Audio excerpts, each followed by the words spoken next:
नमस्कार, मैं हूं पंडित कैलाश चंद्र जोशी। आप देख रहे हैं मेरा यूट्यूब चैनल संस्कृत शिक्ष। मित्रों, आज धनु राशि के जातकों के लिए मासिक राशिफल अगस्त 2024 का लेकर के आया हूं। यह मासिक राशिफल 2024 का आपकी जन्म राशि चंद्र राशि मून साइन पर आधारित है और 1 अगस्त 2024 का ग्रहों का गोचर, ग्रहों की स्थिति आपके सामने है। मित्रों, यदि आप अपनी जन्म पत्रिका का विश्लेषण कराना चाहते हैं तो वीडियो पर चल रहे नंबर पर आप संपर्क भी कर सकते हैं। अब इसमें थंबनेल में लिखा है बुध उच्चाभिलाषी, भाग्य का तालमेल, समाप्त होगा राहु का खेल। मित्रों, जो राहु की स्थिति है आपके चतुर्थ भाव में बहुत लंबे समय से बनी हुई है। चतुर्थ भाव में, सुख भाव में, जो भौतिक सुखों का भाव है उसमें, और उसमें उसकी स्थिति बन करके राहु की स्थिति बनी हुई है तो सूर्य नारायण भगवान पर राहु की पंचम दृष्टि पड़ रही है। पंचम दृष्टि, और सूर्य नारायण भगवान अभी अष्टम भाव में विराजमान है और सूर्य नारायण भगवान को अष्टम भाव में होने का कोई दोष नहीं लगता है। वो जहां भी होते हैं उस भाव की जागृति करते हैं, उस भाव को प्रकाशित करते हैं, ऊर्जावान करते हैं। तो अष्टम भाव में जो राहु की दृष्टि बहुत लंबे समय से बनी हुई है, जो आपके कष्ट थे, दुख थे, परेशानियां थी आपके स्वास्थ्य से संबंधित, उन परेशानियों को राहु ने बढ़ा करके रखा था, चरम सीमा पर रखा था। इसलिए सूर्य नारायण भगवान आपको स्वास्थ्य लाभ देने के लिए यहाँ पर राहु की दृष्टि को वापस भेज रहे हैं। 16 अगस्त तक स्वास्थ्य बहुत अच्छा अनुकूल आपका रहने वाला है।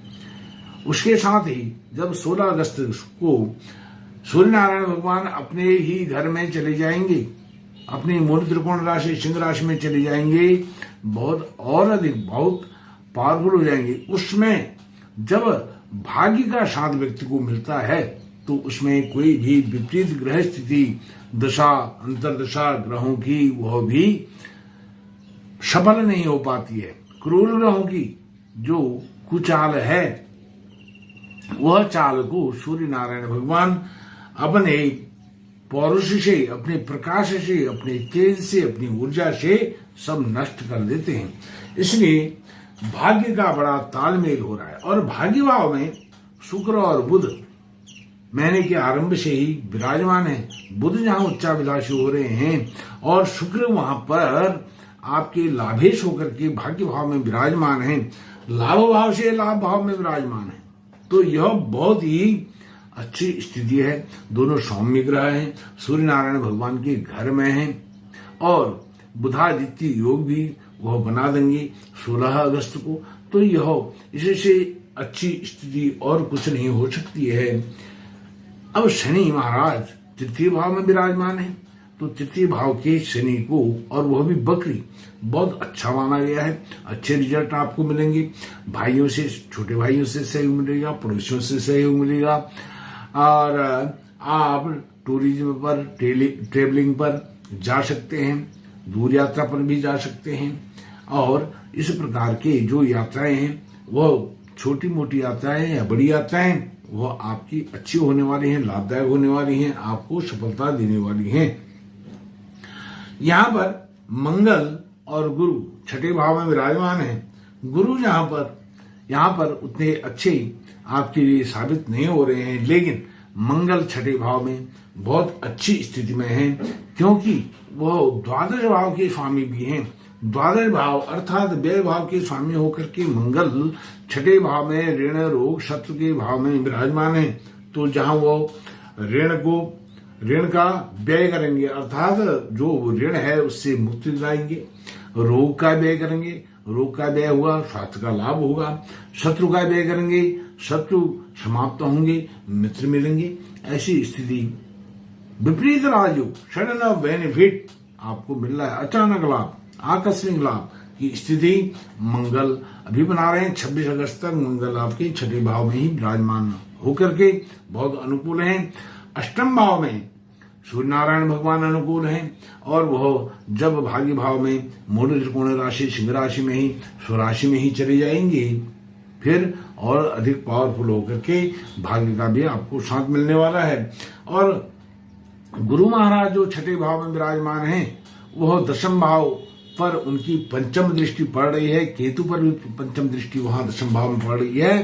तो यह आपको रोजगार कैरियर में पीक दिलाने वाला समय हो सकता है। इसके थंबनेल में मैं कुछ परिवर्तन भी कर सकता हूं, क्योंकि आपको पीक पर सैचुरेशन पॉइंट पर, सैचुरेशन के लेवल पर पहुंचाने वाला यह समय आपके लिए अनुकूल हो रहा है।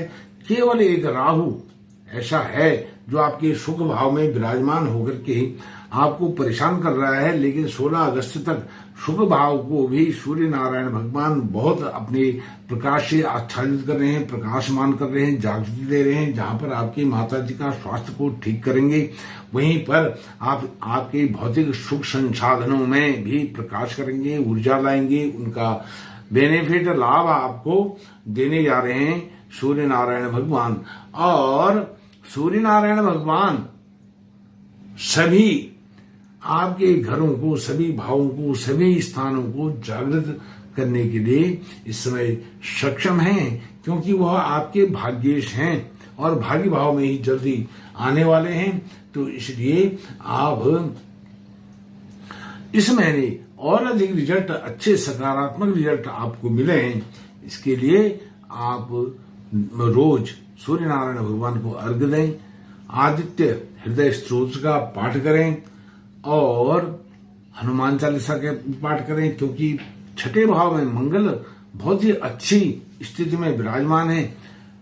हनुमान चालीसा का पाठ करने से आपको आकस्मिक लाभ, जो लाभ आपने कभी सोचा नहीं है, ऐसा लाभ मंगल देने की स्थिति में द्वादशी होकर के विराजमान है।